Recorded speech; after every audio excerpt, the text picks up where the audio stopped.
Welcome to today's episode where we'll be exploring one of the most pressing and deeply personal topics of our time. How the choices we make every day could be setting the stage for pre dementia and dementia.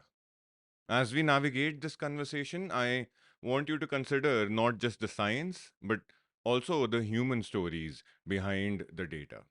Imagine a world where your memories, the very essence of who you are, start to fade away, where the connections you've built, the knowledge you've accumulated, and the identity you've crafted over a lifetime slowly slip away from your grasp. It's a frightening thought, isn't it? Yet, this is the reality for millions of people worldwide.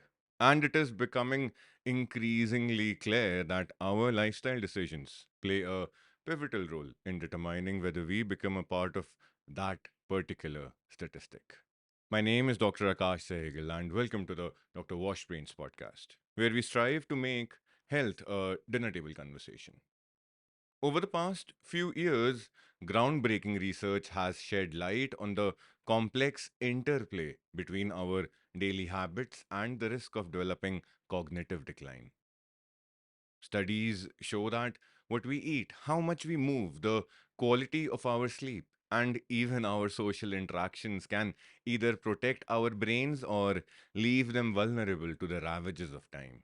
For instance, a study published in The Lancet suggests that 40% of dementia cases could be prevented or delayed by addressing key lifestyle factors. But here's the catch: these factors aren't just about physical health, they are deeply intertwined with our emotional and mental well being as well. Consider the ethical implications of this knowledge. If we know that certain behaviors can drastically reduce the risk of dementia, do we have a responsibility to change our lifestyles? What about those who, due to socio-economic factors, don't have the luxury of making these changes? And how do we as a society support them? These are not just scientific questions, they are moral dilemmas that challenge us to rethink our approach to public health and individual responsibility. Let me share a personal story that might resonate with you. A close family friend, a vibrant woman in her early 60s, began to notice subtle changes in her memory a few years ago. At first, it was just small things, misplacing her keys, forgetting a name here and there, but over time, these lapses became more frequent and more troubling. By the time she was diagnosed with pre-dementia, her life had already started to change in profound ways. She had always been active, ate a balanced diet, and stayed socially engaged, yet the disease still crept in. It made me wonder, what more could she have done? What are we missing in our understanding of this condition? As we journey through today's episode, we'll delve into the latest scientific advancements that are helping us understand the root cause of dementia and pre-dementia. We'll discuss how certain lifestyle choices, such as chronic stress, poor diet, and lack of exercise, can accelerate cognitive decline. And we'll also explore emerging research on how we might be able to reverse some of these effects. But but beyond the science, we need to ask ourselves some tough questions. How do we balance the pursuit of longevity with the quality of life? What does it mean to live longer if we are not living well?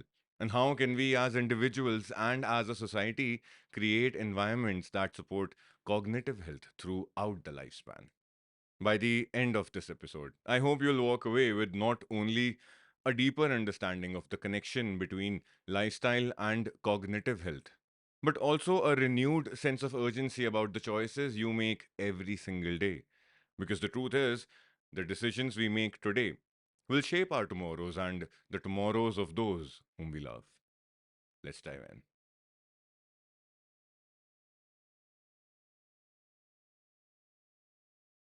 Imagine a life where the mind, once sharp and vibrant, begins to fade. Memories become elusive, daily tasks confusing, and familiar faces strangers. This slow unraveling of the mind is the reality for millions facing cognitive decline. First, in the subtle shifts of pre dementia, and eventually in the profound losses of dementia. The journey from mild cognitive impairment to the full onset of dementia is a terrifying one. Yet, it is not a journey we are powerless against. In today's episode, we'll explore the intricate workings of the brain, diving deep into what happens when these conditions take hold. We'll examine the symptoms of pre dementia and dementia, unpack the physiological changes occurring in the brain, and look at the latest scientific research.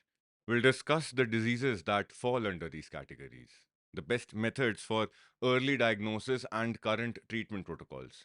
But we won't stop there. We'll also uncover strategies for building a cognitive buffer early in life, offering you the tools to protect your brain and extend not just your lifespan, but your quality of life as well. Pre-dementia, commonly referred to as mild cognitive impairment or MCI, is the stage where the first cracks begin to show. Though may be subtle, imagine trying to recall a recent conversation, only to find that the details are slipping away or struggling with tasks that used to come easily, like managing your finances or following a recipe. These are the early signs of MCI, where memory loss, difficulty with complex tasks, and language problems start to interfere with daily life, but not to the extent that they prevent you from functioning independently. What's particularly insidious about MCI is that it can be easily mistaken for the natural aging process. However, unlike normal aging, MCI represents a more significant decline in cognitive abilities, one that increases the risk of progressing to dementia. Research shows that about 10 to 15% of people with MCI develop dementia each year, making it a critical period for intervention. Memory loss is the hallmark symptom, particularly when it comes to recent events or conversations. Individuals may find themselves increasingly reliant on notes or reminders, yet still forget important appointments or discussions. But it is not just memory that is affected. Attention deficits, mood changes like increased anxiety or depression, and difficulties with language, such as finding the right words, also begin to emerge. At this stage, the brain is already undergoing changes, particularly in areas like the hippocampus, which is crucial for memory formation. The challenge is recognizing these changes early and seeking help before the condition progresses. As MCI progresses, it may cross the threshold into dementia, a term that encompasses a range of neurodegenerative diseases characterized by severe cognitive decline. The progression is marked by memory impairment that goes beyond mere forgetfulness. Imagine not just losing track of a conversation, but losing track of the day, the year, or even where you are. It is not just memory, but reasoning, judgment, and even basic motor functions that begin to falter. Dementia manifests in various forms, each with its own set of symptoms. Alzheimer's disease, the most common, begins with memory loss but eventually affects all aspects of cognitive function, from reasoning and judgment to language and behavior. The accumulation of beta amyloid plaques and tau tangles in the brain disrupts communication between neurons, leading to widespread brain atrophy, especially in the hippocampus and cerebral cortex. As Alzheimer's progresses, it invades more of the brain, leading to profound memory loss, disorientation, and a complete breakdown in the ability to communicate or care for oneself. Vascular dementia, often the result of a stroke or other conditions that affect blood flow to the brain, presents differently. Here, the damage is caused by a reduction in blood flow, leading to the death of brain cells. This can result in sudden cognitive changes if a major stroke occurs, or more gradual decline due to multiple smaller strokes. The symptoms vary depending on the brain areas affected, but can include impaired judgment, difficulty planning or organizing, and slower thought processes. Lewy body dementia, characterized by the presence of abnormal protein aggregates known as Lewy bodies, often overlaps with Parkinson's disease. It causes not only cognitive decline but also significant motor symptoms such as tremors and rigidity, as well as vivid visual hallucinations. The disease disrupts the brain's production of dopamine, a neurotransmitter essential for both movement and cognitive function. Frontotemporal dementia, or FTD, meanwhile attacks the brain's frontal and temporal lobes, leading to drastic changes in personality, behavior, and language. Imagine a loved one who was once compassionate and kind, now displaying apathy, social withdrawal, or even inappropriate behavior. This is the tragic reality of FTD, where the loss of neurons in the frontal and temporal lobes leads to profound changes in how a person thinks, feels, and acts. To truly grasp the devastation of dementia, we must understand the brain's physiology, how it functions normally, and what goes wrong during these diseases. In Alzheimer's disease, for example, the brain is assaulted by the accumulation of beta amyloid plaques outside neurons and tau tangles inside the neurons. These abnormal structures interfere with neuron communication, triggering inflammation and leading to cell death.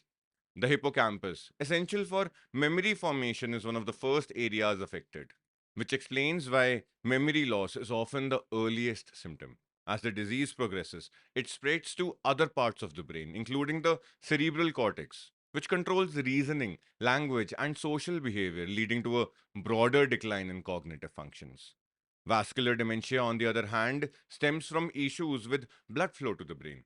When blood flow is restricted or blocked by a stroke, for example, brain cells dying due to a lack of oxygen and nutrients, the damage can be widespread.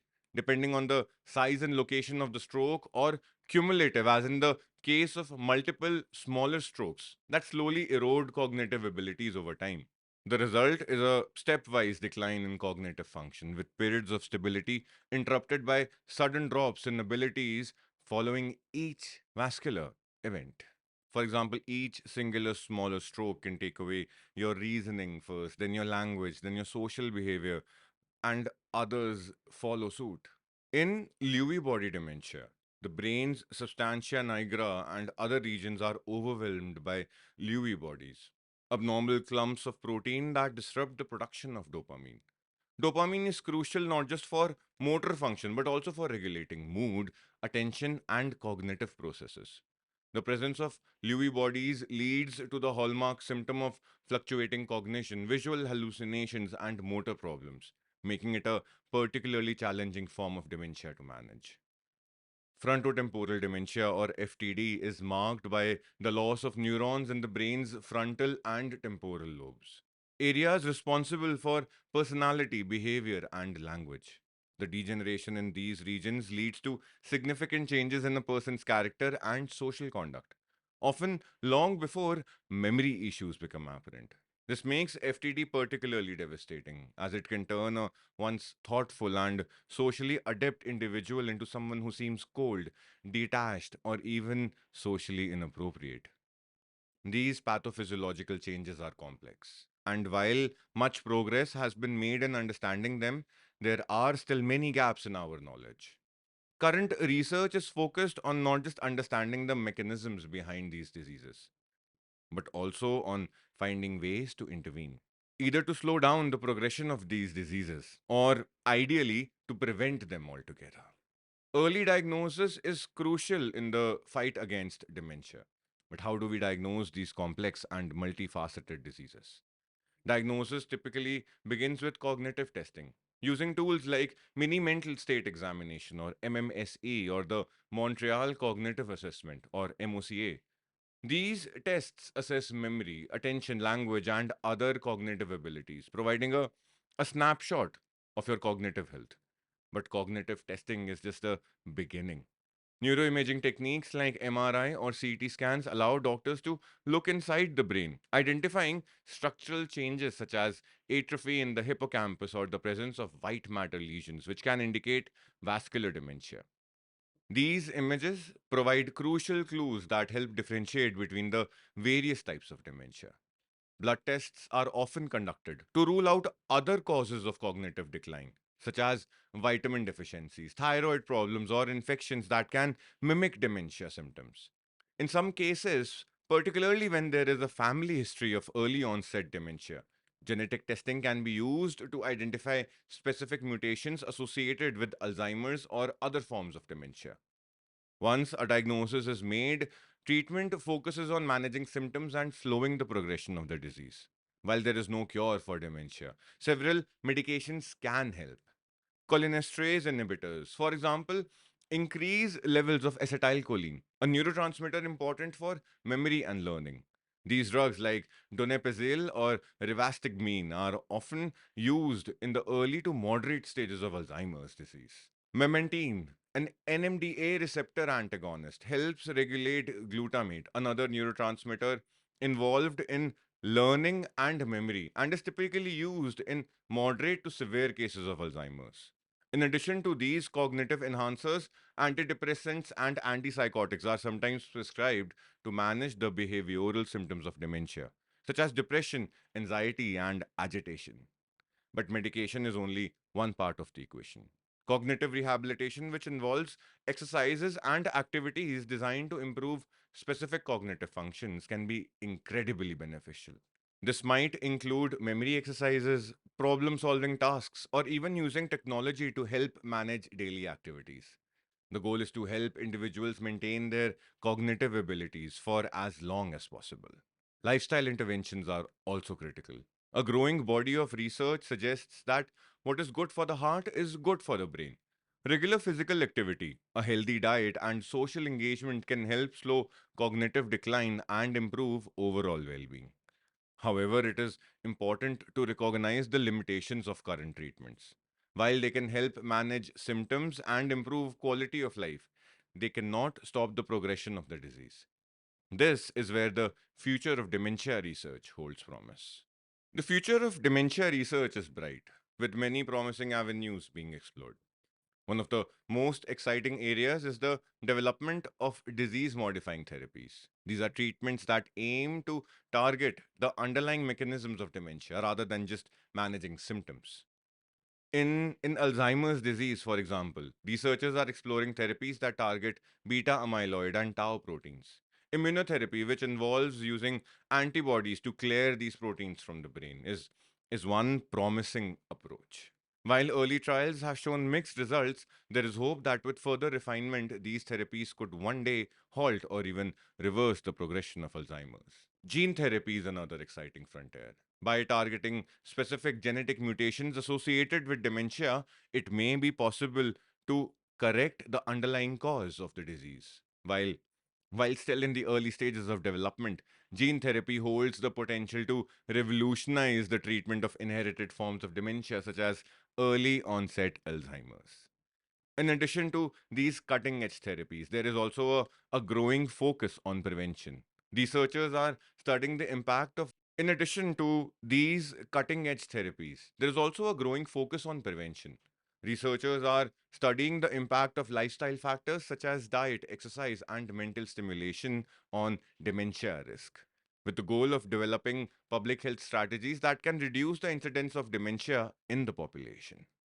While we wait for these new therapies to become available, there are steps we can take now to protect our brains and build a cognitive buffer. This concept refers to the brain's ability to compensate for damage, delaying the onset of symptoms even as the underlying pathology progresses. Building a cognitive buffer begins with education. Studies have shown that higher levels of education are associated with a lower risk of dementia. Engaging in mentally stimulating activities like learning new skills, solving puzzles, or playing musical instruments can strengthen neural connections, making the brain more resilient. Social engagement is also key. Maintaining strong social connections and participating in community activities can help reduce the risk of dementia. Social interactions stimulate the brain, improve mood, and reduce stress, all of which are beneficial for cognitive health. Physical exercise is another powerful tool. Regular physical activity increases blood flow to the brain, promotes the growth of new neurons, and reduces the risk of cardiovascular diseases, which are closely linked to dementia. A combination of aerobic exercise, strength training, and balance exercises is highly recommended. A healthy diet rich in fruits, vegetables, whole grains, lean proteins, and healthy fats provides essential nutrients for brain health. Omega 3 fatty acids, in particular, are known to support cognitive function. Mindfulness and stress reduction are equally important. Chronic stress can accelerate cognitive decline, so practices like mindfulness meditation, yoga, or even Tai Chi can help reduce stress and improve mental well being, contributing to better cognitive health over the long term. The journey through pre dementia and dementia is a challenging one, but it's a journey we don't have to face alone.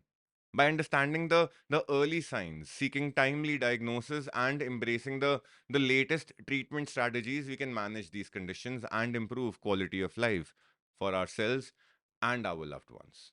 Moreover, by taking proactive steps to build a cognitive buffer through education, social engagement, physical activity, a healthy diet, and mindfulness, we can protect our brains and extend our cognitive health well into our later years. As we continue to unravel the mysteries of the brain and develop new therapies, there is hope on the horizon. The future of dementia research holds great promise, and with each new discovery, we move closer to a world where dementia is no longer a feared and inevitable part of aging. Thank you for joining me today. Stay informed, stay engaged, and I urge you, I insist you to take proactive steps to protect your brain health. Until next time, take care of your mind and body. This is Dr. Akash Sehgal from the Dr. Wash Trains podcast.